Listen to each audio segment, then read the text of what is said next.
Umuntu uwo ari we wese arakeneye kwitaho urukoba rwiwe na cane cane mu maso. Muri ico gihe arakenera kuhagirira isuku. Ivyo bishikirizwa na Sandrine Kezimana arongoye Sandi Beauty Clinic.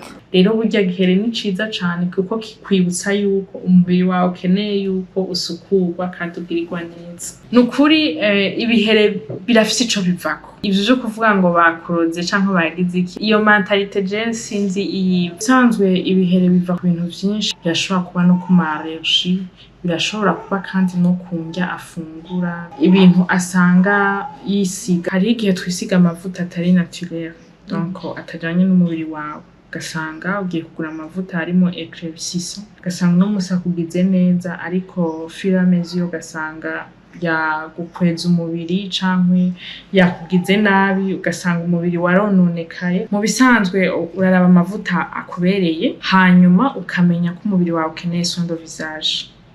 Umubiri wawe urakeneye yuko uhema.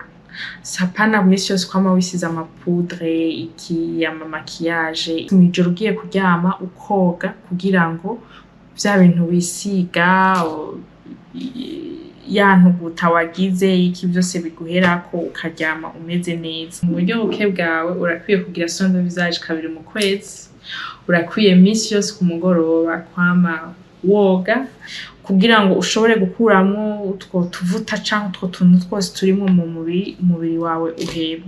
Ikindi kintu naco turakwiye gutandukanya umubiri no mu maso. Donc turakwiye kugira isume zibiri. Turakwiye kugira akasume gatoyi dukoresha ko mu maso n'akandi dukoresha ko mu mubiri, ku buryo ngo mu maso hari fragile cane.